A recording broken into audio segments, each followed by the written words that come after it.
हर्षित sir tenth है। शर्मा आ गया laptop. हाँ शर्मा आ गया, पिंक पिंक पिंक हो गया।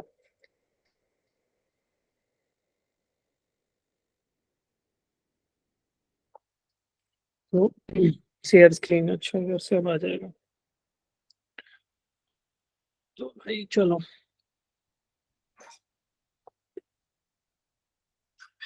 तो हम बोल सकते हैं ना कि एप्पल का लैपटॉप फीमेल लैपटॉप है ना। ऐसे ब्लू कलर जनरली होते हैं बॉय को रिप्रेजेंट करने के लिए, और पिंक गर्ल को रिप्रेजेंट करने के लिए। तो ये फीमेल लैपटॉप हो गया, फिर इसमें पिंक स्क्रीन आती है ना। चलो क्वेश्चन नंबर 1 स्टार्ट करते हैं भाई। अच्छा, तुम लोगों ने देखा होगा हॉस्पिटल में भी गुब्बारे लगाते हैं ना। जैसे लड़का होता है तो ब्लू कलर के, ताकि सबको पता चल जाए कि लड़का हुआ है। लड़की होती है तो पिंक कलर के, ऐसा लगता है कि हाँ सबको पता चल गया लक्ष्मी आई। ठीक है, तो ये सब चीजें। चलो क्वेश्चन नंबर 1 करते हैं। टू आइडेंटिकल चार्ज स्फीयर्स, बहुत बहुत बार पूछा गया है ये कंसेप्ट ना। ये बहुत बार पूछा गया है ये आपने किसी दूसरे डेंसिटी के फ्लूइड में डिप कर दिया, और डिप करने के बाद भी एंगल सेम रहा। एंगल सेम रहने की वजह से, एक बार दोबारा बता दो कि क्वेश्चन को, हाँ क्वेश्चन तो बता दूंगा, पढ़ लो तुम एक बार क्वेश्चन, फिर मैं पूरा ही समझाऊंगा। Okay sir. क्वेश्चन आप एक बार पढ़ लो, फिर मैं तो पूरा ही समझाऊंगा बेटा। 3 आंसर है क्या? आंसर क्या है बेटा? 3 3, हाँ 3 आंसर सही है। मैंने अभी सॉल्व किए थे सारे क्वेश्चन, बैठा बैठा कर रहा था ऐसे ही, रख भी रखा है तुम्हारे लिए। फाइनल आंसर मेरे पास है सबके, आज वेरीफाई भी कर दूंगा। 3 है इसका आंसर। तो यार देखो, two identical charge spheres are suspended by springs of equal length. The springs make an angle theta with each other. Strings है, ठीक है, 2 स्ट्रिंग्स हैं। तो बेटा देखो, जब भी कोई ऐसे चार्जेस सस्पेंडेड रहेंगे, लाइक चार्जेस क्या करेंगे, एक दूसरे को रिपेल करेंगे। तो रिपल्शन की वजह से क्या होगा, इनके बीच में कुछ ना कुछ एंगल थीटा बनने वाला है ना। ये थीटा एंगल बन गया। अब क्या हो रहा है कि पहले तो हवा में लटके हुए थे, तो हवा में लटके थे तो खाली 2 फोर्सेस लग रहे थे इस पे, एक तो mg डाउनवर्ड, और एक दूसरा electrostatic force of repulsion. Like charges होंगे तो हमेशा रिपल्सिव फोर्स होगा, एफ इलेक्ट्रोस्टैटिक। तो ये था। फिर दोबारा क्या किया इसने, बोला कि इन सेकंड केस इस पूरे के पूरे अपरेटस को क्या कर दिया, किसी लिक्विड में डिप कर दिया। पूरे के पूरे अपरेटस को किसी लिक्विड में डिप कर दिया। अब कोई अगर स्फीयर है, स्फेरिकल चार्ज है, उसको लिक्विड में डिप करोगे तो क्या उस पर एक अपथ्रस्ट फोर्स भी आ जाएगा।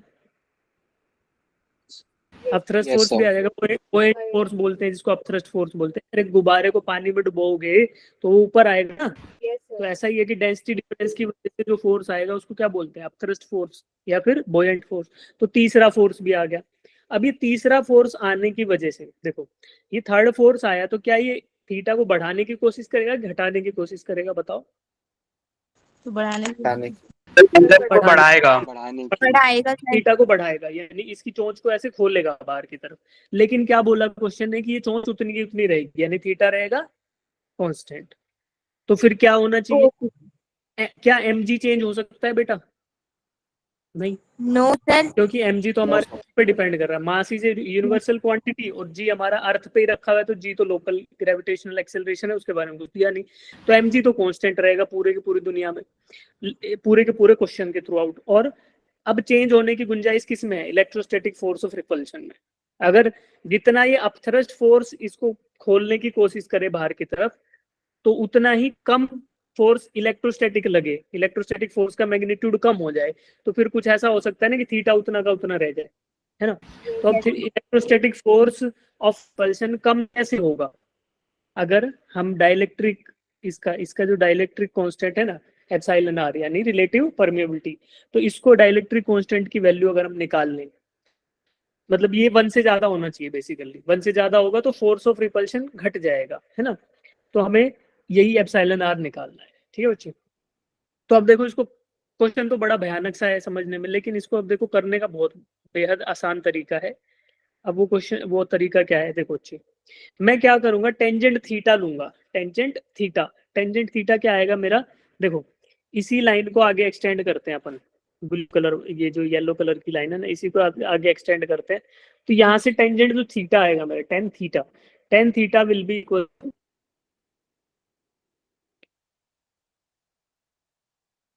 tan थीटा क्या आएगा इधर, परपेंडिकुलर अपॉन Wow, बेस, यानी क्या आएगा F बाय एम जी, ठीक है। अब F बाय एम जी आएगा, ट्राइंगल आप ड्रॉ कर लो, कोई दिक्कत नहीं है, जो भी आपको ट्राइंगल सही लगे उसमें जो है क्या बोलते हैं, परपेंडिकुलर हो गया एफ ई और बेस हो गया एम जी, ठीक है। ये tan थीटा रहेगा कांस्टेंट, क्योंकि थीटा आपका सेम है।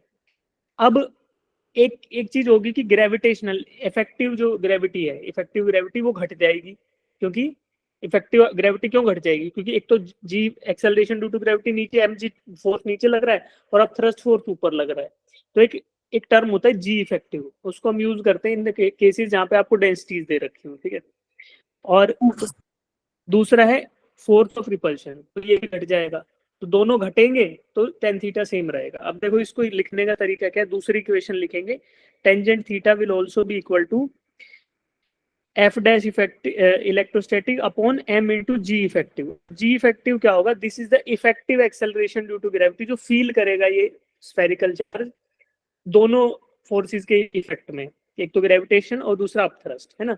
तो ये क्या होगा, ये जी इफेक्टिव है ना, ये जी से छोटा हो जाएगा। तो जी इफेक्टिव का फॉर्मूला क्या होता है बच्चे, जी इंटू 1 - 1 अपॉन जो डेंसिटी दे रखी है, ये 1 - 1 डेंसिटी का रेशियो, बेसिकली वाटर का है ना ऊपर, तो वाटर का 1 है और इसका 1.5 है, तो आपने डेंसिटी रेशियो ले लिया। अब ये तो है डायरेक्ट फॉर्मूला। अब कोई सोचे कि ये डायरेक्ट फॉर्मूला नहीं लगाना, तो भैया अपथ्रस्ट फोर्स लगा लो। अपथ्रस्ट फोर्स का फॉर्मूला क्या था, याद है तुम्हें, रो जी वी। वॉल्यूम कितना है ना, वॉल्यूम निकाल लो, स्फीयर का वॉल्यूम का फॉर्मूला रख के उसमें रो जी वी करके देख लो, तो भी ये रेशियो आ जाएगा, g dash equals to g into 1 minus rho of क्या बोलते हैं, rho of liquid upon rho of solid, 1 minus rho of liquid upon rho of solid. तो ये क्या किया, सस्पेंडेड इन वाटर था तो 1 रखा, और सॉलिड की डेंसिटी 1.5 थी। अगर रो जी वी से भी करोगे, वॉल्यूम से वॉल्यूम कट जाएगा, यही रेशियो आने वाला है, ठीक है। तो अब मैं क्या करूंगा, इक्वेट करूंगा F E by M G should be equated to F E dash by M G effective, ठीक है। ये करेंगे तो हमारा जो आंसर है वो आ जाएगा। तो इन सबको हटा के एक इक्वेशन लिखता हूँ फाइनली, वो रहेगी एफ ई क्या होता है 1/4 एप्सिलॉन नॉट Q1 Q2 दोनों चार्जेस Q थे, तो Q स्क्वायर अपॉन बताओ क्या आएगा, Q square upon Q1 Q2 upon R square, ठीक है, divided by mg। This should equal to 1/4 epsilon naught epsilon r। देखो एप्सिलॉन r की वैल्यू मुझे निकालनी है, चार्जेस तो सेम है, Q स्क्वायर अपॉन ये डिस्टेंस भी सेम है, थीटा सेम है, ठीक है। अब divided by m into G effective, G effective क्या होगा, g इंटू 1 - 1 अपॉन 1.5। लिक्विड की डेंसिटी 1 दे रखी है और उसकी 1.5, तो इनका रेशियो 1/1.5 आ गया। अब यहाँ से जो जो कट रहा है सब कुछ काट लो, बचेगा उन चीजों से आपकी वैल्यू निकल जाएगी। 1/4 एप्सिलॉन नॉट उड़ गया, ये सब उड़ गया, ठीक है, m से m उड़ गया, तो यहाँ से क्या आया बेटा, जो आप g से g भी उड़ गया, तो यहाँ से जो एप्सिलॉन r आएगा आपका वो क्या आएगा, 1.5 अपॉन 0.5। हाँ 1.5 अपॉन 0.5 0.5 आ जाएगा, ठीक है। तो न्यूमरेटर से ऊपर चला जाए उधर, और ये तो यस सर। तो पॉइंट जो आपका 3 आंसर आ जाएगा। तो यहाँ पे फोर्स बैलेंस किया हमने और कुछ ज्यादा किया नहीं, ठीक है। इसका सॉल्यूशन भी है ना लास्ट में दे रखा है, तो जो अभी समझाया अगर आपने सुना है तो ये आपको इधर से सॉल्यूशन से समझ आ जाएगा। देखो इधर क्वेश्चन नंबर, ये तो क्वेश्चन ही चल रहे हैं शायद, हाँ ये रहा पहला का सॉल्यूशन। इधर आपको मिलेगा कि टेंजेंट है ना थीटा, अभी हमने थीटा ले, अगर थीटा बाई 2 कर लो कोई दिक्कत नहीं है, सेम चीज रहने वाले, बिकॉज रेशियो सेम रह रहा है। तो एफ बाई एम जी, इसकी वैल्यू ये आ गई, F dash by M G dash, यहाँ पे ये आ गया। जी इफेक्टिव आपने रेशियो से निकाला तो ये 3 आ जाएगा, ठीक है। तो डायग्राम से आपको ये समझ आ जाएगा। अब क्वेश्चन नंबर 2 करेंगे, जिनको 1 नहीं आया पूछ लो, इसमें कुछ स्टेप में कुछ दिक्कत आई समझ नहीं आई तो ये तो 2 करो। Question number 2, sir buoyant force की वजह से जी इफेक्टिव लिया हमने। हाँ बोएंट फोर्स की वजह से हमने जी इफेक्टिव, देखो जो फोर्स लग रहा है बोएंट फोर्स जो है वो भी ग्रेविटी की वजह से ही लगता है ना, रो जी वी, बिकॉज लिक्विड उस पर अपथ्रस्ट फोर्स लगा रहा है, राइट। तो इसी वजह से जी इफेक्टिव एक टर्म इकट्ठा करके लिख दिया आपने, अपथ्रस्ट फोर्स और फोर्स को इकट्ठा किया तो जी इफेक्टिव के टर्म्स में कि भाई इफेक्टिव जी कितना होगा in the presence of liquid की वजह से अपथ्रस्ट और नीचे एम जी की फोर्स। नहीं भी करते तो रो जी भी लगा लो आप, फोर्स रो जी भी लगा दो, ऊपर उसका रिजोल्यूशन कर लो। एम जी माइनस जो जो नीचे फोर्स आएगा, देखो जिनको ऐसे समझ नहीं आ रहा तो आप क्या करना, अभी मत करो, क्लास के बाद करना, ठीक है। इस पे डाउनवर्ड फोर्स लग रहा है, कितना लग रहा है, एम जी, और अपवर्ड लगेगा अपथ्रस्ट फोर्स। देखो बच्चे, अपथ्रस्ट फोर्स है वो एम जी से तो कम ही लगना चाहिए, अगर कम नहीं लगेगा तो क्या होगा, खुल जाएगा ना थीटा, तो इससे तो कम ही लगेगा। तो जो ऊपर अपथ्रस्ट फोर्स लगेगा उसको आप ले लो rho g V, rho into g into V, फिर वॉल्यूम से कैलकुलेट करके फिर कर लो, कोई दिक्कत नहीं। जो आप फिर आप टेन थीटा निकालोगे उसमें क्या लिख दोगे, टेन थीटा में लिख दो टेंजेंट जो थीटा था वो किसके बराबर आ गया, F dash E divided by M g minus rho g V, ठीक है। ऐसे भी कर लो, m g minus rho g V यही आएगा, एम जी इंटू दिस 1 - 1/1.4, ठीक है। ऐसे कर लेना, क्लास के बाद समझ आ जाएगा। सेकंड का फर्स्ट होगा। क्वेश्चन नंबर 2 जो है उसका क्या है, C1 C2 आर 2 होलो, ये समझ आया बेटे कैसे करना है क्वेश्चन 1 को? यस सर, फर्स्ट आंसर है इसका। हाँ, इसका देखते हैं, अभी देखते हैं। इसका आंसर 2/5 है, ठीक है। तो बेसिक फॉर्मूला था कि C1 और C2 2 होलो कंसेंट्रिक क्यूब्स हैं, एक में 2Q चार्ज है, एक में 3Q है। तो net ratio of electric flux, तो गोस लॉ क्या बोलता है बच्चे कि इलेक्ट्रिक फ्लक्स जो है वो क्या होगा, Q/एप्सिलॉन।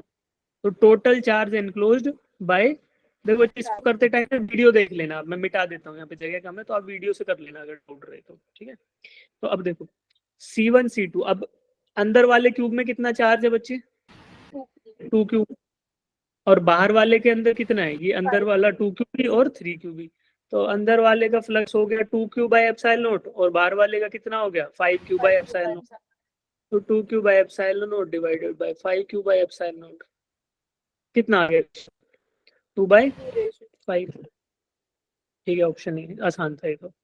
चलो आए हैं सारी क्वेश्चन। क्वेश्चन नंबर 3 करो। Suppose a uniformly charged wall provides a uniform electric field of this, a charged particle of mass 2 gram being suspended through a silk thread of length this and remains stayed at a distance of 10 centimeter from the wall, then the charge on the particle will be, charge on the particle आप बताना, ठीक है। तो uniformly charge हमारे पास wall है, तो उसके ऊपर आपको चार्ज ऑन द पार्टिकल बताना है।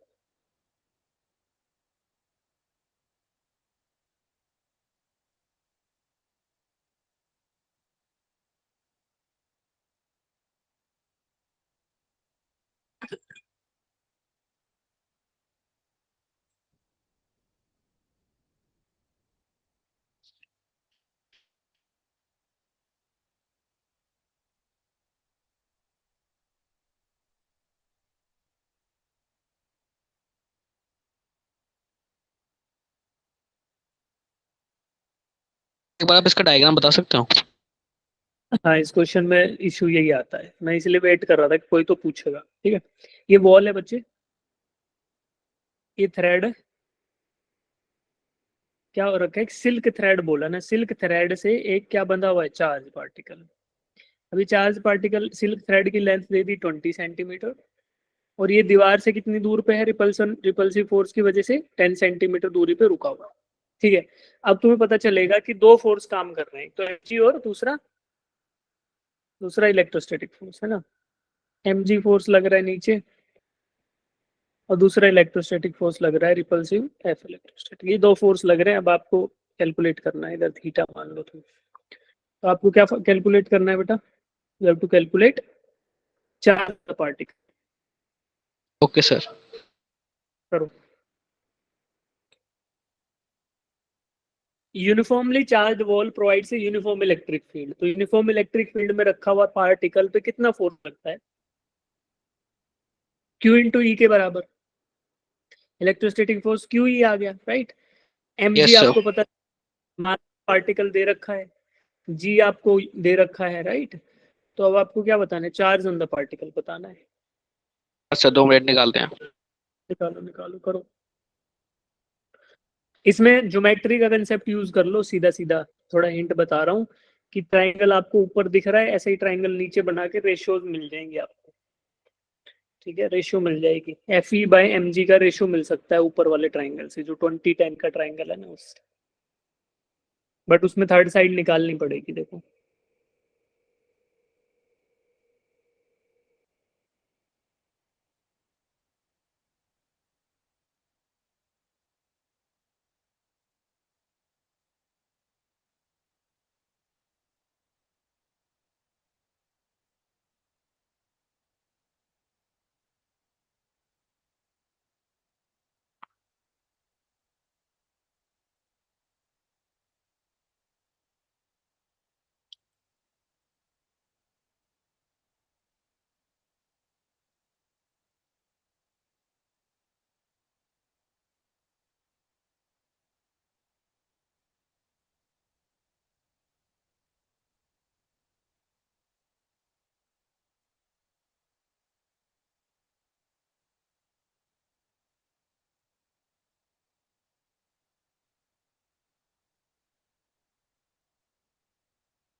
सर थर्ड का आंसर 3 है।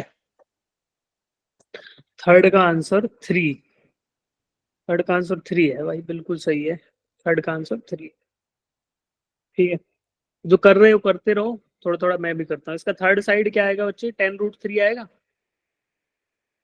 सर 10 है ना। कैसे, पाइथागोरस लगाओ तो हमारे पास क्या आएगा, 20 का स्क्वायर माइनस 10 का स्क्वायर, है ना, यही आएगा, 20 का स्क्वायर माइनस 10 का स्क्वायर, 400 माइनस 100, √300 कितना होता है, 10√3। ठीक है, अब देखो इस ये दोनों ट्राइंगल, नीचे नीचे अगर एक ट्राइंगल ड्रॉ करूं और ऊपर ट्राइंगल ड्रॉ करूं, तो मुझे ऐसा नहीं लग रहा कि भाई 10√3 डिवाइडेड बाई 10 ये इसके बराबर है आपका mg/fe के बराबर। fe को थोड़ा नीचे शिफ्ट करो, ऐसा ट्राइंगल बनेगा, ये mg और ये fe और ये इधर थीटा, सेम थीटा, ये mg ये fe, फोर्स का डायरेक्शन तो सेम ही है, ये थीटा। तो आपका क्या आएगा, ऊपर वाले ट्राइंगल नीचे वाले ट्राइंगल में थीटा जो है वो सिमिलर रहेगा ना, यस कोरेस्पॉन्डिंग एंगल रहेगा। तो आप 10√3/10 को लिख लो mg/fe। अब mg mass of the particle रखा है 2 ग्राम्स, g दे रखा है, वैल्यू रख सकते हो। fe की जगह q इंटू ई रख लो, e की वैल्यू आपको क्वेश्चन में दे रखी है, q कैलकुलेट करना है, करो।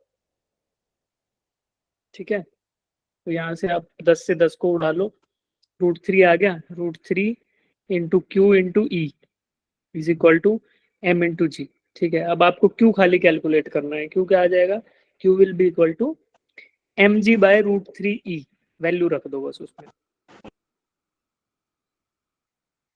q will be equal to mg/√3 into E. अब इसमें खाली वैल्यूज रख दो बेटा, mg/√3 इंटू ई।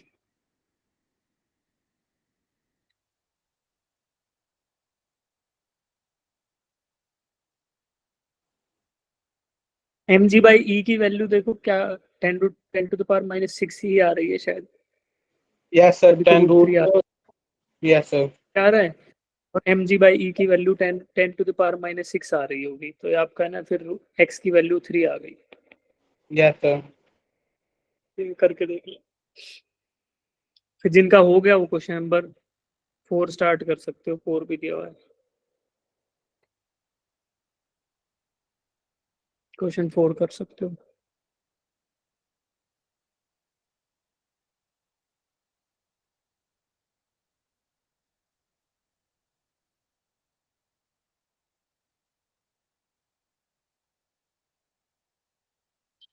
इलेक्ट्रिक चार्ज दिया है और दो अलग अलग पॉइंट पे पोटेंशियल डिफरेंस निकालना है, तो potential due to a point charge क्या होता है बेटा, k/r। आर k/r फॉर्मूला लगाओ, दोनों अलग अलग पॉइंट पे पोटेंशियल निकल जाएगा, उनका डिफरेंस कैलकुलेट करो, तो वहां से आपको potential difference between point A and B, P and Q निकल जाएगा।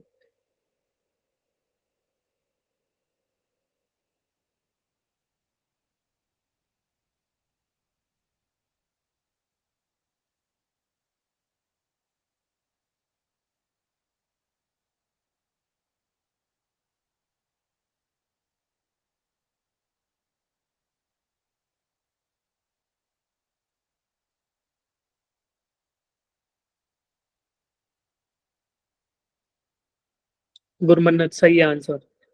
0 आएगा भाई, 0। यस 0 आ रहा है।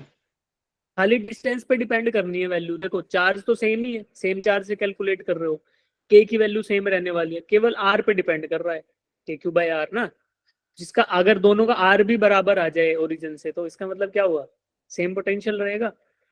Yes sir. भाई एक Yes, पॉइंट sir. चार्ज, ठीक है, इसे तुम एक इस पॉइंट पे ले रहे हो, एक इस पॉइंट पे ले रहे हो, तो चार्ज की वैल्यू तो दोनों के लिए सेम ही है, बट डिस्टेंस अलग अलग है। ये R1 है मान लो, ये R2 है।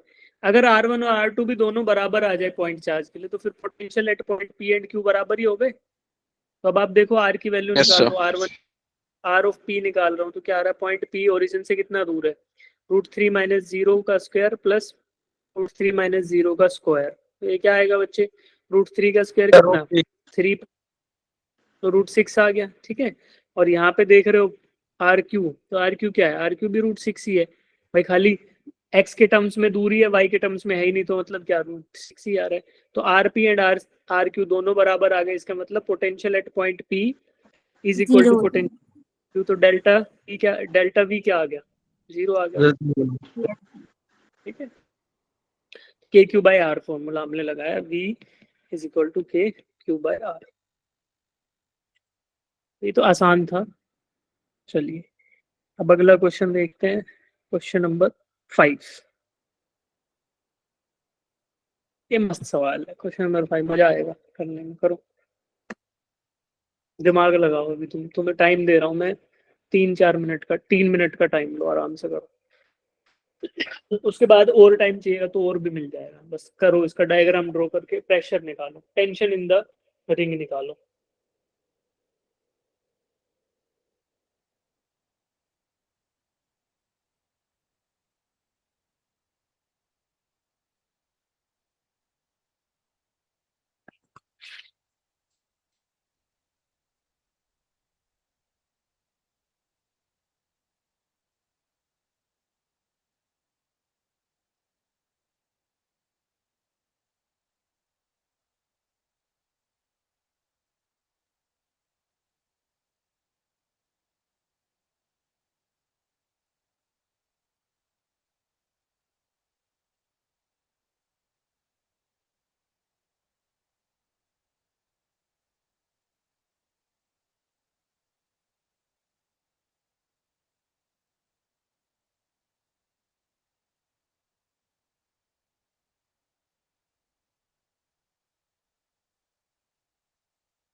जीरो न्यूटन नहीं आएगा यार, ना ना ना।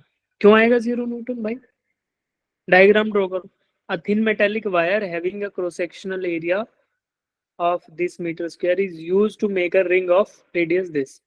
A positive charge of 2 pi coulomb is uniformly distributed over the ring, while another positive charge 30 picocoulomb is kept at the center of the ring. The tension in the ring is, देखो यार पहले तो ring draw करते हैं, ठीक है, ring draw करते हैं और फिर ये फाइंड आउट करने की कोशिश करते हैं कि क्या टेंशन रहेगा भी कि नहीं रहेगा, ठीक है। तो ये रिंग ड्रॉ हो गई, ठीक है। अब इसके सेंटर पे एक चार्ज रखा है और कुछ चार्ज इस पे यूनिफॉर्मली डिस्ट्रीब्यूटेड भी है इस रिंग के ऊपर। स्क्रीन शेयर हो गया क्या, हाँ ठीक है। तो इस पे कुछ डिस्ट्रीब्यूटेड भी है, तो क्या तुम्हें नहीं लगता कि दोनों चार्जेस पॉजिटिव हैं तो एक दूसरे को रिपेल करेंगे। यस सर करेंगे। Yes sir. अब इस पे रखे हुए जितने भी यूनिफॉर्मली डिस्ट्रीब्यूटेड चार्ज हैं रिंग के ऊपर, क्या ये एक दूसरे से दूर दूर भागने की कोशिश करेंगे। Yes yes sir. Sir. Yes, sir. है ना। मतलब तो हम कैलकुलेशन तो इनके खुद का नहीं कर रहे, हम यहाँ इनके जो ये छोटे छोटे चार्ज है इनकी वजह से नहीं कर रहे, इनको हम मान लेते माइक्रोस्कोपिक, बट जो बीच में रखा हुआ चार्ज है इसकी वजह से एक नेट रिपल्सिव फोर्स जनरेट होगा सब में। अब इस रिपल्सिव फोर्स की वजह से तुम्हें नहीं लगता कि रिंग थोड़ा टेंशन में आएगी, ऐसे एक्सपेंड करने की कोशिश करेगी, करेगी यस सर करेंगे। करेगी। तो इसलिए टेंशन नॉन जीरो रहेगा, टेंशन तो नॉन जीरो रहेगा, नॉन जीरो तो रहेगा। अब वैल्यू निकालनी है, उसको निकालने के लिए हमें इसका बेहतरीन डायग्राम बनाना पड़ेगा और उसको समझना पड़ेगा। अब तुम लोग ट्राई करो, फिर मैं साथ साथ बनाता हूँ। सर ये चार्ज सेंटर पे है तो ये भी डिस्ट्रीब्यूट नहीं हो जाएगा बाहर रिंग पे? नहीं नहीं नहीं नहीं होगा, थिन है ना, थिन लिख दिया इसने, थिन जो रिंग है उस पे चार्ज डेंसिटी दे दिया ऑलरेडी, डिस्ट्रीब्यूट नहीं होगा। सेंटर पे है लेकिन रिंग है ना, ये डिस्ट्रीब्यूट कैसे जाएगा, नॉन कंडक्टिंग मीडियम भी है बीच में, और सर इंडक्शन का आंसर भी। है। आंसर देखना पड़ेगा यार, आंसर मेरे को याद नहीं है कितना है। कौन सा क्वेश्चन है, क्वेश्चन नंबर 5। यस नंबर 5 का आंसर हाँ 3 न्यूटन है भाई, 3 न्यूटन। शाबाश, बेहतरीन। किसने बताया 3 न्यूटन? सर मैंने। बढ़िया बढ़िया बढ़िया, ठीक है। तो ये चार्ज है बीच में। अब देखो हमें डायग्राम इसका ड्रॉ करना पड़ेगा बेटा, है ना।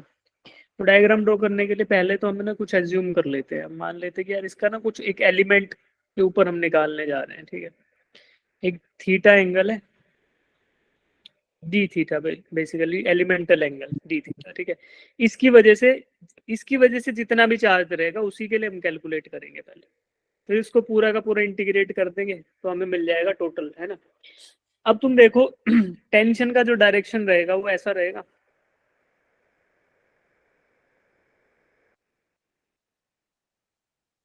ठीक है। दिस इज द टेंशन जो मुझे कैलकुलेट करना है, राइट। अब जो है, सॉरी टेंशन ऐसा नहीं रहेगा यार, टेंशन इसके 2 पॉइंट पे करेंगे ना, डी थीटा वालों पे। तो मैं सेंटर पे मैंने ले लिया, इधर एक इधर रहेगा यस टी, और एक इसके इधर रहेगा टी, ठीक है। अब इस टी की वजह से ना 2 कंपोनेंट आएंगे बच्चे, एक आएगा परपेंडिकुलर और एक आएगा अलोंग द टेंजेंशियल डायरेक्शन, ठीक है। तो वो हमें निकालना है टेंजेंशियल वाला। टेंजेंशियल वाला क्या आएगा, एक इधर आएगा कंपोनेंट और एक इधर आएगा, इसका एक ऐसे आएगा और एक ऐसे आएगा, ठीक है। तो अब रिपल्सिव जो फोर्स है, रिपल्सिव फोर्स कौन सा होगा, जो ये वाला है, टी साइन थीटा, थीटा ये रहेंगे, कोरस्पॉन्डिंग एंगल जो है ये थीटा रहेगा। अब सर तुम ये इस ग्रीन डायग्राम एरो का क्या बताया, एक बार दोबारा बताना। बता रहा हूँ, देखो ये थीटा समझो तुम कि ये जो थीटा है ना, इसको डी थीटा लिखते हैं, थीटा में गड़बड़ हो जाएगी, इसको डी थीटा बाई 2 लिखेंगे, डी थीटा भी नहीं लिखेंगे, क्यों, ऐसे ये ट्राइंगल बनेगा, इस ट्राइंगल से सिमिलर ट्राइंगल ये इधर बन रहा है, ठीक है। तो ये जो एंगल है ये रहेगा डी थीटा बाई 2, और इधर वाला एंगल भी रहेगा डी थीटा बाई 2, ठीक है। हाँ देखो जो टेंजेंशियल फोर्स है वही वही क्या करेगा, वही इसका टेंशन है ना, tension in the ring. Tension in the ring is nothing but tangential force to the periphery of the ring, जो बाहर वाला रिंग है उसके ऊपर जो टेंजेंशियल फोर्स है वही क्या है, टेंशन फोर्स। अब मैंने डी थीटा एलिमेंट लिया तो उसके 2 पॉइंट पे मैंने टेंशन ड्रॉ कर लिया टी। उसके 2 कंपोनेंट होंगे, एक तो हॉरिजॉन्टल और एक वर्टिकल कंपोनेंट। तो आप वर्टिकल कंपोनेंट जो है उसको निकाल कर आप इक्वेट कर सकते हो repulsive force, electrostatic repulsive force है, तो आप टेंशन को निकाल पाओगे, ठीक है। जो वर्टिकल कंपोनेंट है उसको आप इक्वेट कर सकते हो, क्यों, क्योंकि देखो रिपल्सिव फोर्स है जो इलेक्ट्रोस्टैटिक रिपल्सिव फोर्स, वो क्या रहेगा, दो, इसको मैं एक पॉइंट चार्ज की तरह ट्रीट करूंगा। जो ये छोटा सा आर्क लिया है ना मैंने डी थीटा की वजह से, D theta is elemental arc, बहुत छोटा सा, तो ये पॉइंट चार्ज रहेगा। हमने ड्रॉ बड़ा कर लिया बट ये पॉइंट चार्ज की तरह ट्रीट होगा, और इसकी वजह से जो फोर्स आएगा, because they are like charges, तो ये आपका रिपल्सिव रहेगा और वर्टिकल डायरेक्शन में। अभी तो मैं क्या करूंगा, जो एफ ई की डायरेक्शन में, इलेक्ट्रोस्टैटिक फोर्स की डायरेक्शन में टेंशन का जो कंपोनेंट है उसको इक्वेट कर लूंगा, है ना, उसी को इक्वेट कर लूंगा। जैसे मान लो ये आपका जो कंपोनेंट आएगा, इसको ड्रॉ कर लेते हैं एक बार, अब ध्यान से सुनना, गड़बड़ हो जाएगी नहीं तुम्हारे से, ठीक है। ये जो ग्रीन कलर का है ये है आपका T sine theta component, sine theta, theta की वैल्यू क्या है, D theta by 2, T sine D theta by 2, और ठीक इधर भी T sine of D theta by 2। तुम ये एंगल समझो, ज्योमेट्री से आपको समझ आएगा। ये डी थीटा आपका बीच वाला पूरा एंगल था, आधा एंगल कितना हो गया, डी थीटा बाई 2। और इस ये डी थीटा बाई 2 वाला जो ट्राइंगल बन रहा है, इसी से सिमिलर ट्राइंगल वो है ऊपर वाला, इसलिए हमने डी थीटा बाई 2 रख लिया वहां पे, ठीक है। अब इसको ना समझने में थोड़ी दिक्कत आएगी सर्कल में, बट मन में बैठा लो कि ऐसा ही होगा। और अगर मन नहीं मान रहा तो सोचो कि अगर मैं इस डी थीटा बाई 2 को कम करता कम करता जाऊंगा, तो क्या तुम्हें नहीं लगता कि ये वाला एंगल, ये वाला डी थीटा बाई 2 भी कम होता चला जाएगा। जैसे ही मैं इस वाले डी थीटा बाई 2 को कम करूंगा, तो वैसे वैसे ये भी डी थीटा बाई 2 कम होता चला जाएगा, और जैसे ही बीच में आ गया तो फिर वो 0 हो जाएगा। ऐसे फील करके भी समझ सकते हो, ठीक है। तो अब तुम देखो, वर्टिकल डायरेक्शन में दो फोर्सेस एक्ट कर रहे हैं, है ना। परपेंडिकुलर डायरेक्शन में दो फोर्सेस एक्ट कर रहे हैं, तो एफ ई, और ये किसके बराबर है, T sine D theta by 2 plus T sine D theta by 2। तो क्या होगा, 2t sine of D theta by 2। दोनों ऐड हो गए, टेंशन की वजह से दोनों कंपोनेंट थे, एक लेफ्ट वाला और राइट वाला, दोनों ऐड हो गए। 2t sine D theta by 2 is equal to repulsive force, electrostatics, है ना। अब एफ ई आपको कैलकुलेट करना है। एफ ई कैलकुलेट करने के लिए भी आपको अब देखो सोचना पड़ेगा, क्या करना पड़ेगा। पहले तो आर्क लेंथ निकालो, उस आर्क लेंथ को मल्टीप्लाई कर दो चार्ज डेंसिटी से, है ना। चार्ज डेंसिटी से, नीचे था क्वेश्चन हमारा, चार्ज डेंसिटी से मल्टीप्लाई कर दो। Positive charge of this is uniformly distributed over the ring. 2 pi coulomb charge था, वो आपका यूनिफॉर्मली डिस्ट्रीब्यूटेड था। तो अब आपको क्या करना है, इसको मल्टीप्लाई करना है आर्क लेंथ को। आर्क लेंथ किसके बराबर हो जाएगी बेटा, आर इंटू डी थीटा के बराबर, are D theta into charge density, ठीक। हाँ सर ये नंदिनी, आपने इक्वल कैसे रख दिया, क्या चीज, एफ ई, इलेक्ट्रोस्टैटिक फोर्स और 2t sin थीटा बाय 2। क्योंकि मूव नहीं कर रही ना बेटा आपकी, ये इनके बीच में डिस्टेंस नहीं बढ़ रहा ना। जैसे एक चार्ज तो ये हो गया, इस पे होगा, और एक चार्ज ये है, इन दोनों के बीच में डिस्टेंस नहीं बढ़ रहा, तो दे आर स्टेशनरी। तो क्या बोलें कि दोनों ऊपर और नीचे वाले फोर्सेस, जैसे टेंशन, जो टेंशन का वर्टिकल कंपोनेंट है और इलेक्ट्रोस्टैटिक का फोर्स है, वो दोनों बराबर होंगे। अगर ये बराबर नहीं हो, मान लो इलेक्ट्रोस्टैटिक बढ़ जाए, टेंशन कम रहे, तो क्या होगा, रिंग टूट जाएगी, बाहर चला जाएगा टूट के, है ना। इसलिए बराबर रख दिया वर्टिकल कंपोनेंट। क्या पूछा जा रहा है, मैं क्वेश्चंस रिवाइज करा रहा हूँ इलेक्ट्रोस्टैटिक्स के, अभी आपका एग्जाम होगा ना, तो इस वजह से क्वेश्चन करा ले रहे हैं, पीवाई क्यों कर रहे हैं, ठीक है। तो अब इसमें क्या करेंगे बेटा, अब इसमें ना वैल्यू रखो आप, के क्यू नॉट बाय, अच्छा इधर लिख रखा है, इक्वेशन लिख देते हैं, F E will be equals to, एक बार लिख देता हूँ फिर आपको समझा दूंगा ये क्वेश्चन क्या बोल रहे हैं, ठीक है।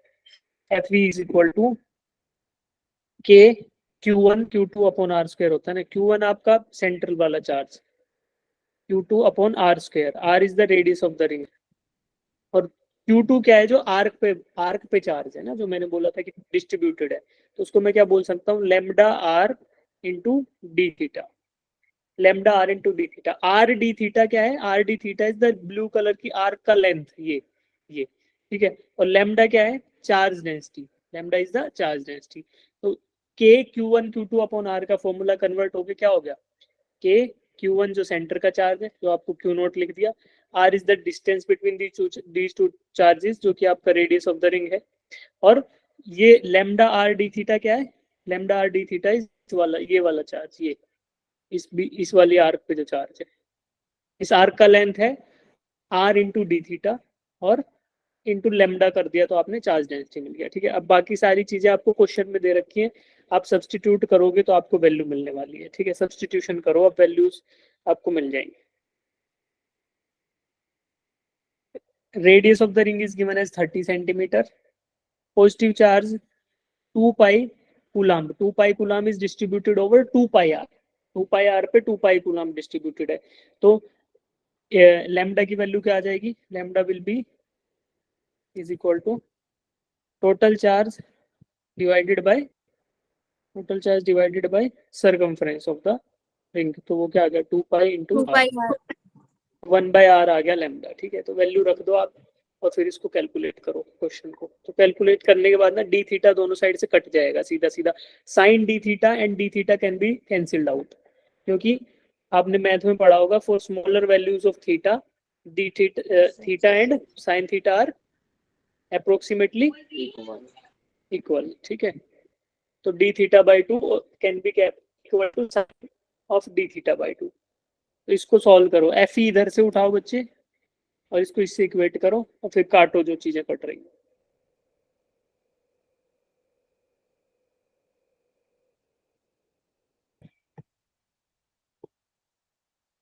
तो डी थीटा और साइन डी थीटा बाई 2 को काट लो आपस में।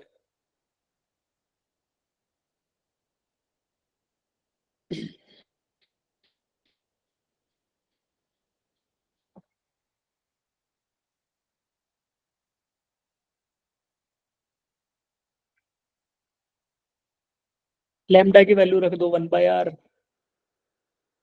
और फिर आपका जो बच जाएगा वो बचेगा k Q naught upon R square into D theta.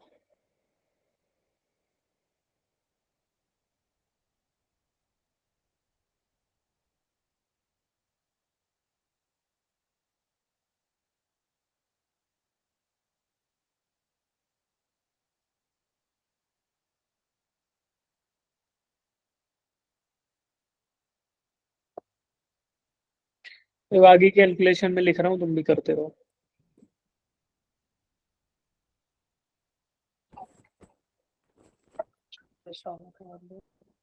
To T will be equal to 2t आएगा जो वैल्यूज कटने के बाद Q naught capital Q charge आपका आर स्क्वायर इंटू 2 पाई। अब देखो यहाँ तो 2 पाई ऐसे ही जो सोल्यूशन यहाँ दिया है उसमें 2 पाई लिया हुआ है, अगर आप इधर लैम्डा की वैल्यू सब्स्टिट्यूट कर दोगे तो यहाँ पे 2 पाई का भी रोल नहीं आएगा। ठीक है, 2 पाई पहले ही कैंसिल आउट हो जाएगा, नहीं तो बाद में कट जाएगी वैल्यू। ठीक है, अब इसमें k की वैल्यू रख दो 9 10 to the power 9। Q naught आपको सेंट्रल चार्ज दिया है 30 इंटू 10 टू द पावर -12। ठीक है, और ऊपर क्या आ गया, हाँ k Q not into capital Q कितना है, टोटल चार्ज 2 पाई है। ठीक है, और divided by R square is 0.30 का स्क्वायर इंटू 2 पाई। अब यहाँ से 2 पाई कट जाएगा, पहले अगर आप वैल्यू रख देते तो वो पहले ही कट। ठीक है, अब आपको यहाँ से टेंशन मिल जाएगा, T will be equal to 2 से और डिवाइड कर दो तो सॉल्यूशन में फाइनली आएगा 9 into 10 to the power 9 into 30 into 10 to the power -12 divided by 0.3 into 0.3 और 10 टू द पावर आ रहा है 9 इंटू 10 टू द पावर 0.3 था ना, तो इसको करेंगे तो 10 टू द पावर -4। अब इसको सॉल्व आप कर लो, सॉल्व करने पर आपको मिलेगा 3 न्यूटन। ठीक है, तो 3 न्यूटन। बेसिकली आपको करना क्या है बच्चे, इलेक्ट्रोस्टैटिक फोर्स को इक्वेट करना है इससे, टेंशन के 2 कंपोनेंट वर्टिकल डायरेक्शन में डिवाइड। ठीक है, तो इसमें क्वेश्चन है जो था, इस बच्चे को समझ नहीं आया वो पूछो। जतिन आपको आपका नहीं आया था आंसर। ठीक है, यहाँ पे आ गया सर। सॉल्यूशन में क्वेश्चन है, सॉल्यूशन ऊपर नीचे दोनों साइड। अब जिनका नहीं आ रहा समझ में वो पूछ लो बच्चे। क्वेश्चन अच्छा था वैसे, ये इसमें बहुत सारे कंसेप्ट आपके यूज होंगे। कुछ बच्चों को शायद बीच में ही गायब हो गया होगा, क्या पूछ लिया। मुझे वो वाला समझ नहीं आया, दोबारा से समझा दो एक बार। Electrostatic force 2t sin theta by 2 के इक्वल क्यों आया? अरे देखो, ये बीच में एक चार्ज रखा है क्यू नोट, और बाकी चार्ज इस रिंग के ऊपर यूनिफॉर्मली डिस्ट्रीब्यूटेड है।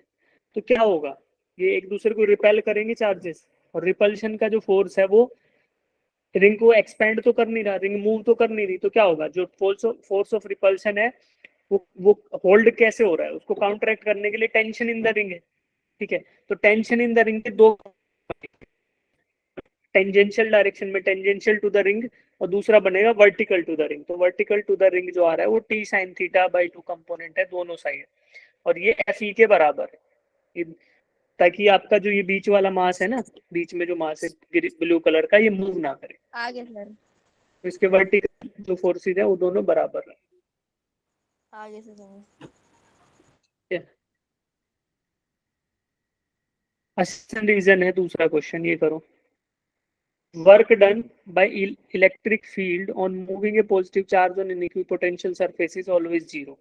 क्या ये सही बात है? Electric field work done field in moving A positive charge on an equipotential surface is always zero. Equipotential surface का मतलब क्या है? हर एक पॉइंट पर इलेक्ट्रिक पोटेंशियल क्या रहेगा बच्चे? सेम रहेगा कि अलग अलग? सेम रहेगा। सेम। और अगर पोटेंशियल सेम है तो क्या बोलेंगे? उस सरफेस पे आप मूव करते रहो तो पोटेंशियल एनर्जी चेंज नहीं होगी। इलेक्ट्रिक पोटेंशियल क्या होता है? Potential energy per unit charge, right. तो अगर किसी चार्ज को आप एक इक्विपोटेंशियल सरफेस पे मूव करते रहोगे तो आप उसकी पोटेंशियल एनर्जी चेंज नहीं कर रहे, और अगर पोटेंशियल एनर्जी चेंज नहीं कर रहे तो वर्क डन भी क्या रहेगा? जीरो रहेगा। तो work done against the electric field on an equipotential surface is always going to be equal to zero, हमेशा जीरो ही रहेगा। तो सही बात है। रीजन देखो, electric lines of force are always perpendicular to the equipotential surface. Electric lines of force हैं वो हमेशा क्या रहेंगी? Perpendicular to the equipotential surface रहेंगी। तो फोर्स का और मोशन का डायरेक्शन क्या हो जाएगा? फोर्स का और मोशन का डायरेक्शन क्या हो जाएगा बेटा? देखो, ये इक्विपोटेंशियल सरफेस है, मान लो मैंने बोल दिया कि दिस ये स्क्वायर है ना, ये इक्विपोटेंशियल सरफेस है। अब जो इलेक्ट्रिक फील्ड लाइंस है वो क्या होंगी? इससे हमेशा परपेंडिकुलर रहेंगी। और फोर्स का और इलेक्ट्रिक फील्ड का सेम डायरेक्शन रहता है। Electric field lines are always perpendicular to the equipotential surface. तो यानी अगर इलेक्ट्रिक फील्ड का डायरेक्शन परपेंडिकुलर है तो क्या फोर्स का डायरेक्शन भी परपेंडिकुलर रहेगा? Force acting on the charge. और अगर चार्ज को इक्विपोटेंशियल सरफेस पे मूव करा रहे हो तो इसका मतलब क्या है कि फोर्स एक्टिंग परपेंडिकुलरली और मोशन उससे 90 डिग्री पे हो रहा है। तो वर्क डन क्या होता है? F dot D S. Dot product क्या होता है जब 90 डिग्री का एंगल होगा? तो जीरो। ये ठीक वैसे ही है ना जब हम क्या बात करते हैं मैकेनिक्स में कि सर पे कुछ रख के अगर आप जा रहे हो तो you are not doing any work. आपका मोशन का और फोर्स का direction perpendicular to each other हो रहा है। तो यहाँ भी वही चीज हो रही है कि इक्विपोटेंशियल सरफेस के हमेशा इलेक्ट्रिक फील्ड लाइंस क्या रहेंगी? परपेंडिकुलर रहेंगी। और क्योंकि ये परपेंडिकुलर है तो बोल सकते हैं कि फोर्स का डायरेक्शन भी हमेशा एक इक्विपोटेंशियल सरफेस के परपेंडिकुलर रहेगा। और अगर आप चार्ज को इक्विपोटेंशियल सरफेस के ऊपर मूव करा रहे हो तो क्या होगा कि force is acting at 90 degree to the motion of the charge. Motion and force are in perpendicular to each other. तो इसका मतलब क्या होगा? Work done is zero. तो क्या बोले फिर? Statement 1 is correct, statement 2 is also correct. क्या रीजन भी सही है? ये रीजन भी सही है क्योंकि 90 डिग्री पे एक्ट हो रहा है तो वर्क डन क्या होगा? जीरो। तो A and B are both correct and reason is also a correct explanation for assertion, है ना? R is correct explanation for assertion. समझ आया? Kanhaiya, Jatin, Nitish? Yes sir. Sir आ गया। आ गया? तो ये याद कर लो तुम कि इलेक्ट्रिक फील्ड लाइंस दोनों चीजें बहुत इंपॉर्टेंट है। Work done moving a charge on equipotential surface zero. Electric field lines always perpendicular to equipotential surface. काम आएगी ये चीजें आपको, ठीक है? अलग अलग क्वेश्चन। क्वेश्चन नंबर 7 करते हैं, चलो। Two charges are placed at point this and this located in an electric field. The magnitude of torque acting on the dipole is this. Alpha बता दो। टॉर्क कितना? इलेक्ट्रिक फील्ड का magnitude दे दिया, dipole को स्पेसिफाई कर दिया, point A and point B पर equal and opposite charges located हैं। तो डायपोल मोमेंट वेक्टर आप यहाँ से निकाल सकते हो। तो मैग्नीट्यूड ऑफ टॉर्क एक्टिंग भी दे दिया, tau. Tau is equal to क्या होता है? Tau is equal to P cross p size p cross E. P cross E है ना, तो वो निकालो। वहां से आपको टॉर्क के फॉर्मूला से कुछ वैल्यू आएगी तो आपको अल्फा की वैल्यू बतानी। करो। Tau is equal to P cross p क्या होता है? Dipole moment vector. P is equal to q into two a, ठीक है? तो यानी 2a की वैल्यू क्या है? Length of the dipole. Length of the dipole मतलब A B is the length और चार्ज 4 माइक्रोकूलम। तो आप P निकालो पहले, डायपोल मोमेंट वेक्टर निकलेगा, उसको डॉट प्रोडक्ट करो इलेक्ट्रिक फील्ड के साथ, फिर जो भी वैल्यू आएगी वो टॉर्क की वैल्यू रहेगी। सॉरी, क्रॉस प्रोडक्ट करना है P को क्रॉस प्रोडक्ट E के साथ, फिर जो भी वैल्यू आएगी दैट विल बी किसकी वैल्यू? टॉर्क की वैल्यू रहेगी। और वहां से आपको अल्फा फाइंड आउट करना है कि अल्फा क्या आएगा। इसका आंसर मेरे पास है नहीं, ये आप ही करो, फिर फाइंड फिगर आउट। सही है, इसका आंसर मैंने लिख नहीं रखा है।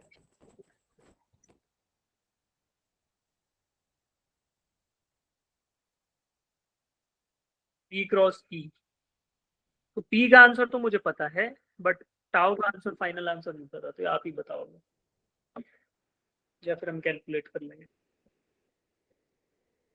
सबसे पहले पी निकालते हैं, जो आसान पार्ट है। P is equal to 4 microcoulomb, 4 into, और इसका वो निकालना है ना, वो क्या रहेगा, आई कैप को आई कैप से माइनस कर दो, बी का 2 है, 2 माइनस 1 आई कैप, तो 1 आई कैप, माइनस 1 0, तो माइनस 1 जे कैप, 5 माइनस 4 यानी कि प्लस 1 का के कैप। तो ये आपका आ गया डाइपोल मोमेंट वेक्टर, क्या आया, 4 आई कैप माइनस 4 जे कैप प्लस 4 के कैप। ठीक है बेटा, ये आपका आ गया डाइपोल मोमेंट वेक्टर। अब आपको इलेक्ट्रिक फील्ड वेक्टर भी दे रखा है 0.2 आई कैप, तो आपको क्या करना है, tau is equal to P cross product with, दो वेक्टर है, इनको क्रॉस प्रोडक्ट करो फटाफट। या एक तरीका और भी है, पीई साइन थीटा निकाल लो, पीई साइन थीटा, तो magnitude of P, magnitude of E, and then sine theta. अगर आपको क्रॉस प्रोडक्ट की तरफ नहीं जाना हो तो सिर्फ मैग्नीट्यूड ही दिया हुआ है यहाँ पे, आप उस तरीके से भी निकाल सकते हो। पहले निकालो magnitude of P, magnitude of P कैसे निकालोगे, under root of 4 square plus 4 square plus 4 square, ठीक है। तो 4 square plus 4 square plus 4 square क्या आएगा, 4√3 आ जाएगा शायद, है ना। और ई आपको दे रखा है, ई का मैग्नीट्यूड निकाल लो, ई का मैग्नीट्यूड तो डायरेक्टली दे रखा है 0.2, तो फिर आप 0.2 इंटू 4√3 को मल्टीप्लाई करो, तो आपको अल्फा की वैल्यू पता चल जाएगी, alpha will be equal to,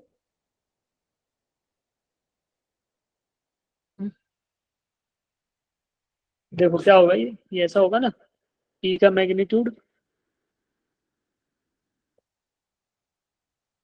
ई का मैग्नीट्यूड साइन ऑफ थीटा, ठीक है। बट हमें थीटा नहीं पता ना, नहीं लगा, नहीं कर सकते भाई, हमें क्रॉस प्रोडक्ट ही करना पड़ेगा, नहीं कर सकते, थीटा नहीं पता।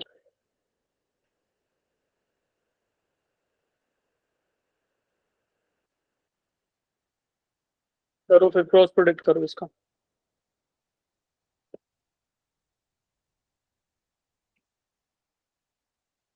वेक्टर पी इज 4 माइनस 4 4, ये 0.200, ठीक।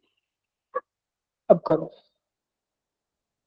आई के साथ तो 0 आ जाएगा, जे के साथ आएगा और के साथ आएगा, है ना, जे के साथ आएगा और के साथ आएगा।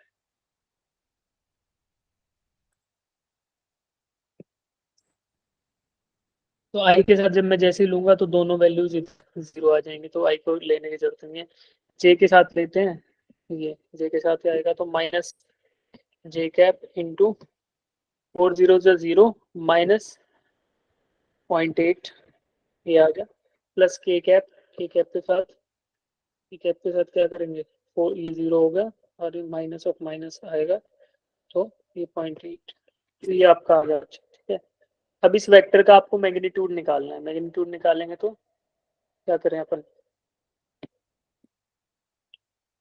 अंडर रूट ऑफ 0.8 का स्क्वायर प्लस 0.8 का स्क्वायर कर लो इसको, 0.64 प्लस 0.4 क्या आएगा, 0.64 प्लस 0.64, कितना आ रहा है बच्चा, 128 आएगा ना शायद, 1.28, ठीक है। अब इसको अंडर रूट ऑफ 1.28 कैलकुलेट करो, तो ये आपका जो भी आंसर है अल्फा, उसके फॉर्म में निकालो। अब अल्फा बता दो, अब तो हो गया।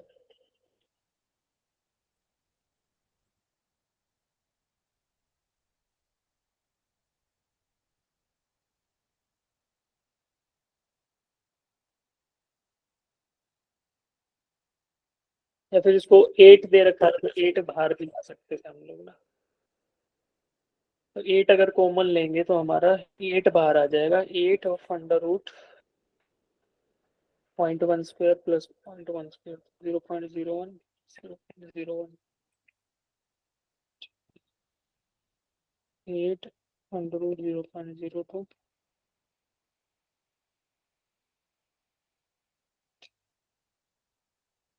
अल्फा की वैल्यू क्या आएगी? This is the value. 0.02 कम करें हमारा 10 टू द पावर -2 है ये, तो 8√2 इंटू 10 टू द पावर -2 की पावर 1/2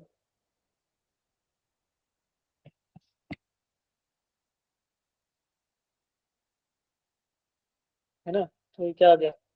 10 टू द पावर -1 आ गया। 8√2 इंटू 10 टू द पावर -1, लेकिन अल्फा फिर हमें सोल्व करना पड़ेगा। 10 टू द पावर -1 कर रहे हैं, तो अल्फा निकालो यार।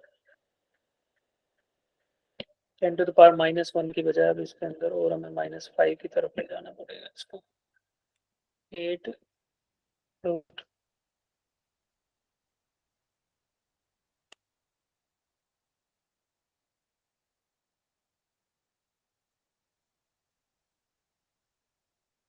ट्वेंटी आएगा ना, 220 आएगा, 200 आएगा।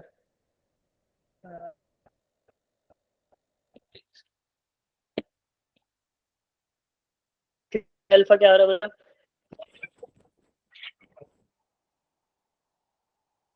सचिन कन्हैया, नीचे वाले को मिटा देता हूँ मैं।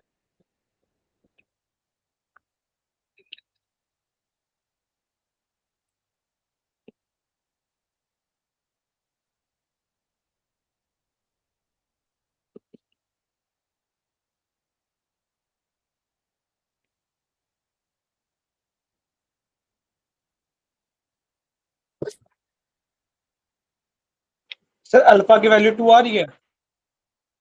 2 तो नहीं आएगी यार, 2 के कुछ मल्टीपल में आएगी। 10 टू द पावर -2 आ गया अंदर, 8√2 इंटू 10 टू पावर -2। अब इसको हम क्या करें? इसको हम जो अंदर है ना, अंदर रखें कितना? 10 के पावर -10 रखें। हाँ, तो 2 into 10 to the power 2 into 10 -8 into 10 to the power 8, ऐसे कर लेंगे तो हमारा फिर क्या आ गया? 2 इंटू 10 टू द पावर 8 आपका अल्फा आ जाएगा, और बाहर 10 टू द पावर माइनस, जो अंदर 10 था वो बाहर आएगा, तो 10 की पावर -5 हो जाएगा। तो 2 इंटू 10 टू द पावर 8 पूरा है ना sir? 10 to the power 8। Sir पर सिर्फ हमें अल्फा की वैल्यू बतानी है ना सर, सिर्फ अल्फा की वैल्यू से 2 आ रही है। 2 क्यों आएगी यार? 10 टू द पावर -5 कहाँ से लेके आ रहे हो आप फिर? अच्छा सॉरी, ओ यार क्या कर रहे हैं हम। सर वो तो टॉर्क की क्या आ रही है ना वैल्यू। माइक्रो ठीक है 2 आ रहा है, ठीक है।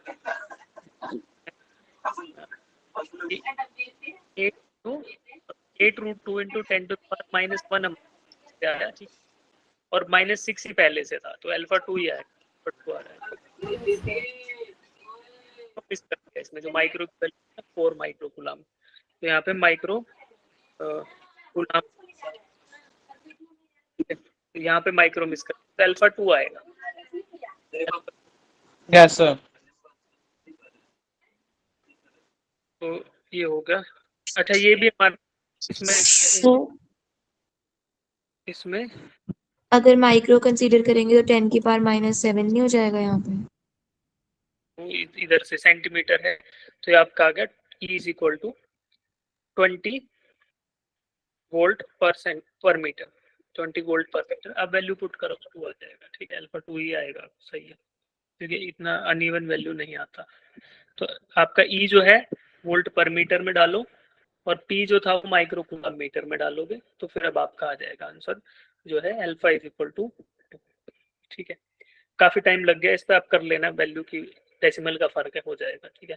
तो बेसिकली आपको डाइपोल मोमेंट वेक्टर निकालना है, उसको क्रॉस प्रोडक्ट करना है ई के साथ, ऐसे कर लेना, कैलकुलेट हो जाएगा, वैल्यू रख लोगे, डेसिमल का जो खेल था वो हो जाएगा। बाकी सॉल्यूशन इसमें दे रखा, आप देख लेना, ठीक है बच्चे, इसमें ज्यादा टाइम वेस्ट नहीं करेंगे, अगला करते हैं। ये करो, बहुत छोटा सा क्वेश्चन है, अच्छा है।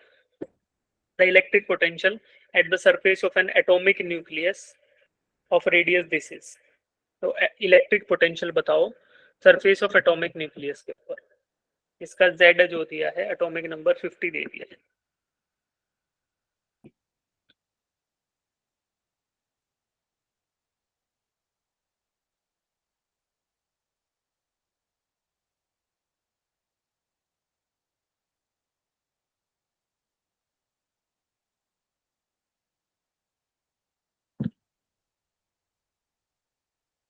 तो इसमें फॉर्मूले का दिक्कत आएगा। फॉर्मूला क्या है? फॉर्मूला आप यूज करो बेटा,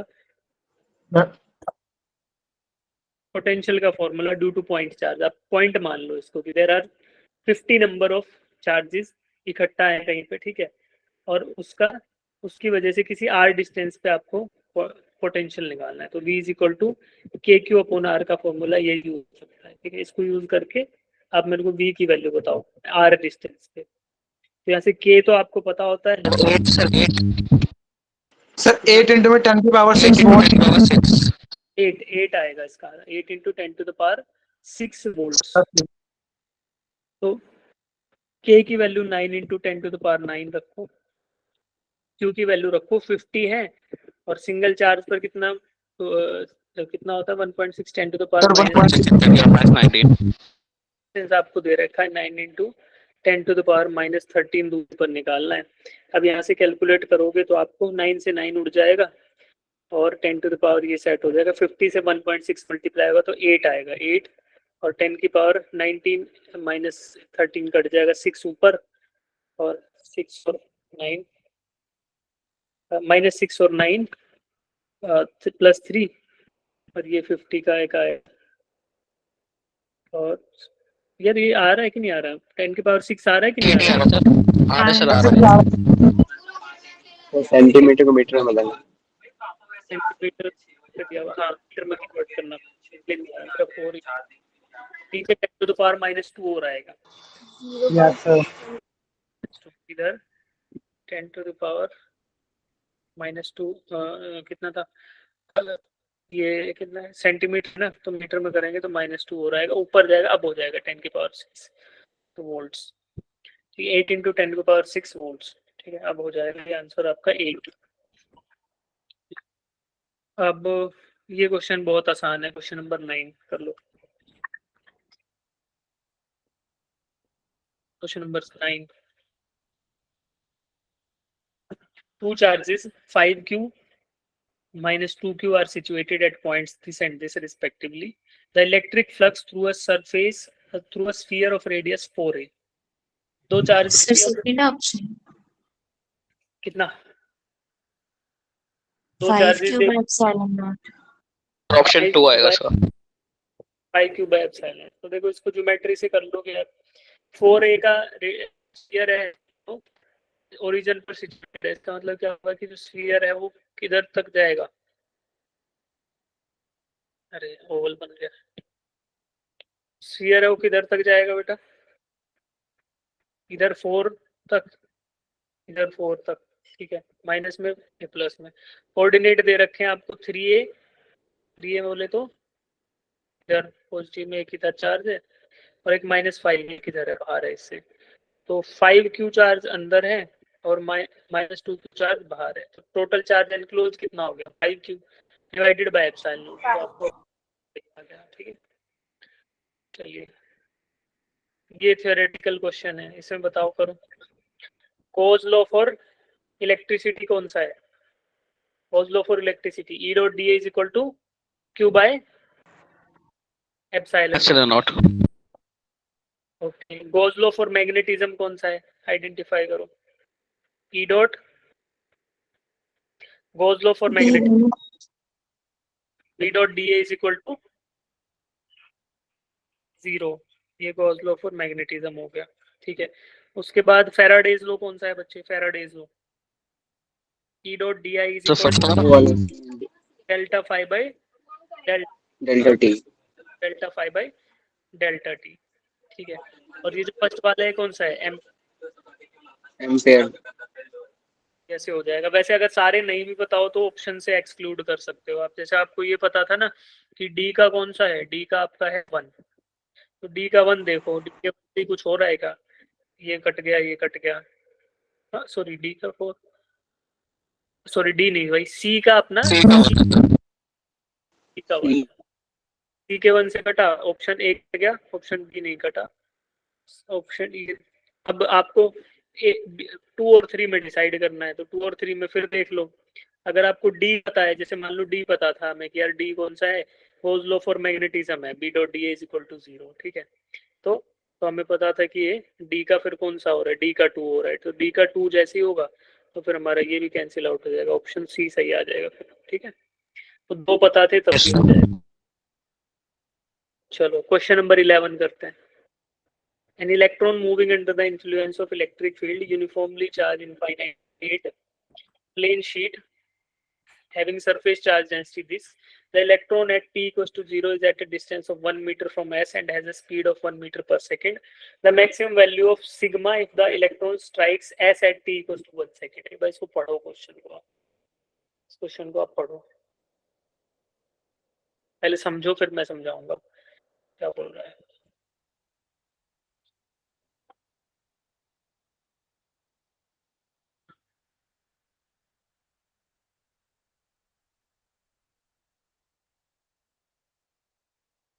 An electron is the influence of uniformly charged infinite, ठीक है।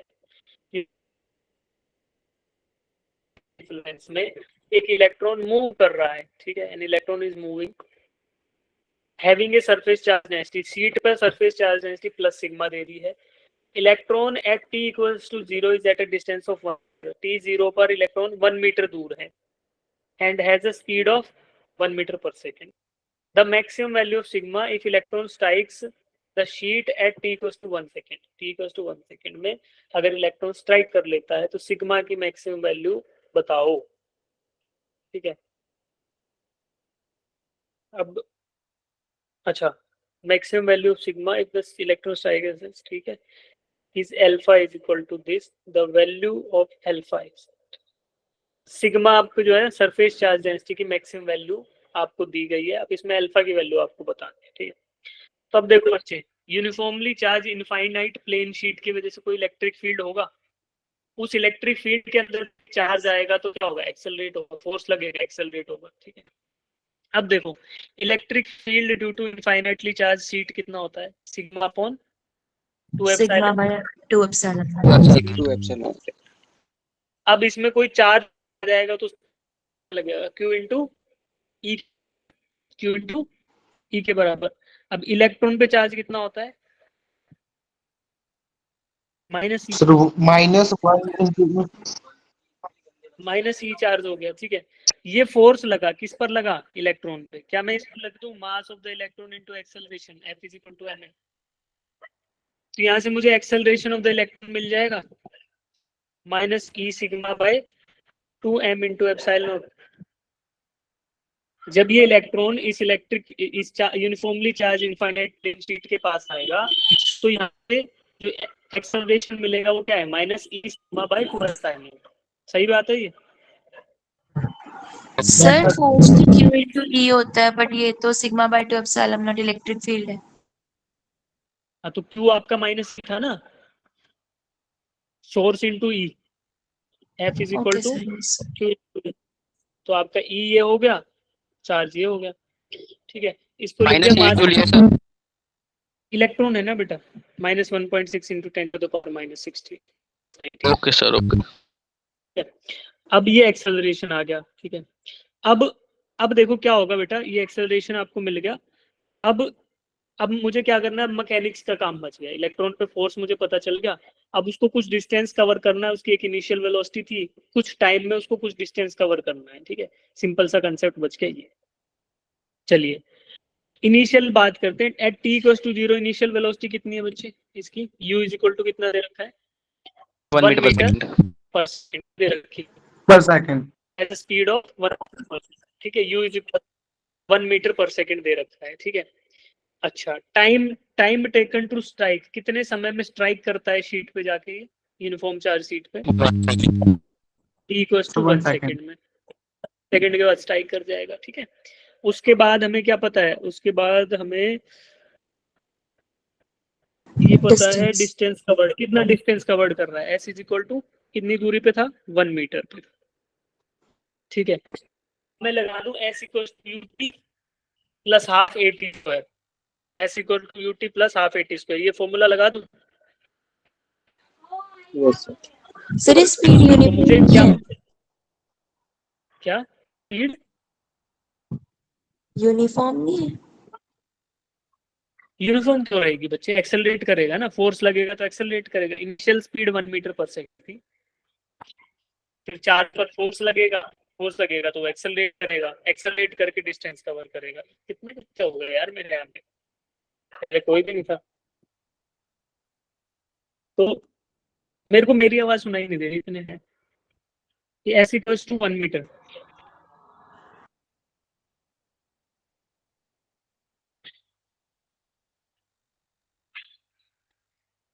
कितने भौंक रहे हैं यार, हमारे पास है क्या। देखो बेटा क्वेश्चन पढ़ो, अब मैंने आपको बताया, मैंने पहले क्या किया, एक्सेलरेशन निकाल लिया, एक्सेलरेशन ऑन द चार्ज। यार एक सेकंड रुकना, मैं थोड़ा खिड़की बंद कर देता हूँ।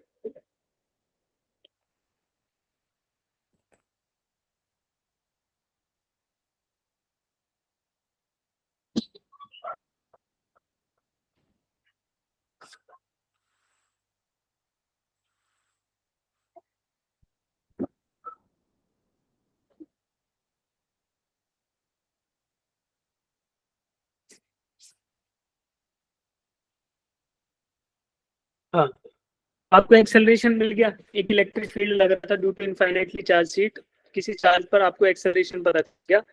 अब आपको सिर्फ मैकेनिक्स फॉर्मूला यूज करके आपको क्या करना है, आपको की वैल्यू निकालनी है और फिर आप सिग्मा निकाल सकते हैं। ठीक है, बाकी सारी चीजें आपको दे रखी है, इधर ही कट जाएंगी चीजें, एम एप्सिलॉन नॉट के इधर से कट जाएगा, ई आपको दिख रहा है यहाँ पे, आपको एक्सेलरेशन की वैल्यू मिल जाती है इक्वेशन से, तो फिर आप उसको रखोगे और आपको वैल्यू मिलेगी किसकी, सिग्मा की। ठीक है, करो अल्फा, फिर आपको कांस्टेंट मिल जाएगा, करो एक्सेलरेशन निकालो।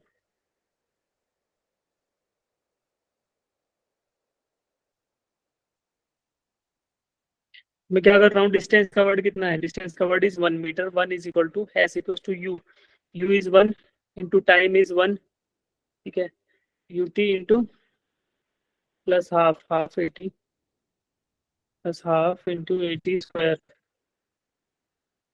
ये एक्सेलरेशन माइनस ई से 2m epsilon naught into T square time is 1। ठीक है, यहाँ से आपको मिल गया, इस पूरे कांस्टेंट की वैल्यू मिल जाएगी ई sigma by 2m epsilon not. ठीक है, उसको आप इक्वेट कर दो, किससे इक्वेट करोगे, ये जो वैल्यू दे रखी है अल्फा इंटू दिस, तो यहाँ से आपको अल्फा मिल जाएगा, alpha into M epsilon naught E. ठीक है, अब इधर फोकस कर लेते हैं हम।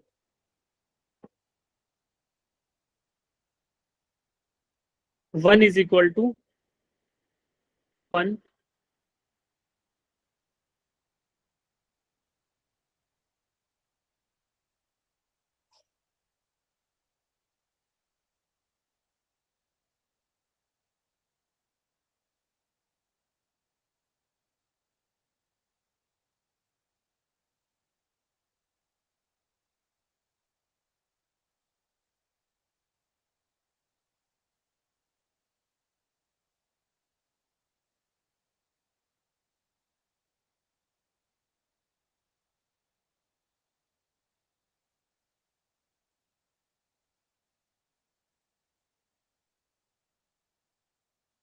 तब यहाँ से ना आप अल्फा कैलकुलेट कर लेना, इसको इक्वेट करके अल्फा कर लेना। मैं एक क्वेश्चन और देख लेते हैं। ठीक है, ये अल्फा फाइंड आउट कर लेना, अल्फा की वैल्यू क्या आएगी। नीचे वाला क्वेश्चन और देख लेते हैं, electric field is given by this, the electric flux through the surface area this. तो आपको इलेक्ट्रिक फील्ड और इलेक्ट्रिक फ्लक्स ये दे रखा है, सरफेस एरिया वेक्टर दे रखा है, तो फ्लक्स कैसे निकालोगे बेटा, phi is equal to, phi क्या होता है, ई डॉट ए, है ना, ई डॉट डी ए या फिर ई डॉट ए, तो यहाँ से ई डॉट ए या ई डॉट डी ए निकाल लो। इलेक्ट्रिक फील्ड आपको दे रखा है 6 आई कैप 5 जे कैप 3 के कैप, इसका डॉट प्रोडक्ट कर लो आप 30 आई कैप के साथ। ठीक है, SI यूनिट्स में निकालना तो ये न्यूटन पर कूलम था, एमीटर था, तो आपको जो फ्लक्स आएगा वो भी SI यूनिट्स में ही आएगा। डॉट प्रोडक्ट 30 है, आई कैप्स कर लो। तो यहाँ से आप क्या करोगे 30 इंटू 6 तो 180 आ जाएगा। ये आई कैप वाला खाली बचेगा, तो 180 राइट आंसर आ जाएगा इसका।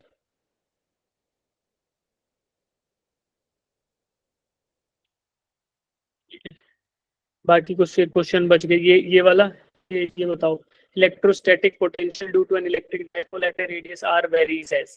कैसे वेरी करता है electrostatic potential at a radius r due to electric dipole?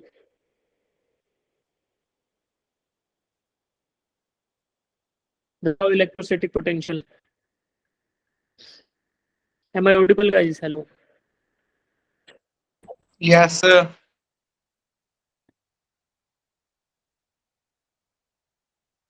आइए। तो ये तो 180 आ गया ऊपर वाला। एक क्वेश्चन नंबर 13 और बता दो मुझे। इलेक्ट्रोस्टैटिक पोटेंशियल का फॉर्मूला क्या होता है इलेक्ट्रिक डायपोल की वजह से? V इज इक्वल टू क्या होता है?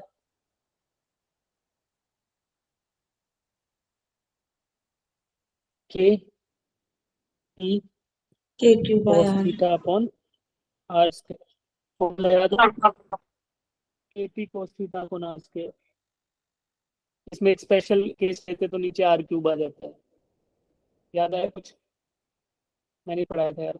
KP cos theta upon R square. Yes. इसमें एक स्पेशल केस लेते हैं जब शॉर्ट डायपोल R क्यूब आ जाता है। तो आप देखो यहाँ पर किस तरीके से vary upon R square. Screen भी दिख रही है। सर स्क्रीन में दिख रही है।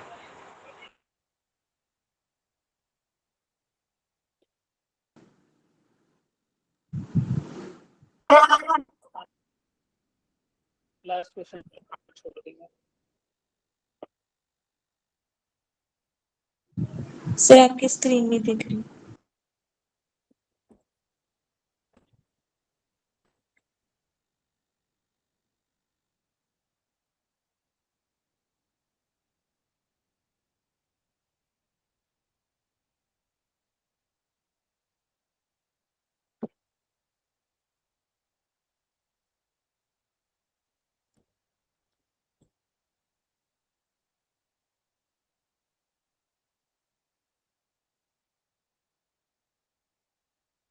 नहीं आ रही। सर स्क्रीन नहीं आ रही अभी भी।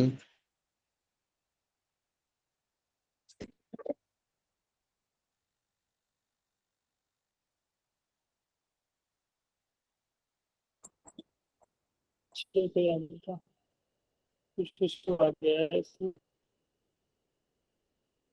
हो गया ऐसे।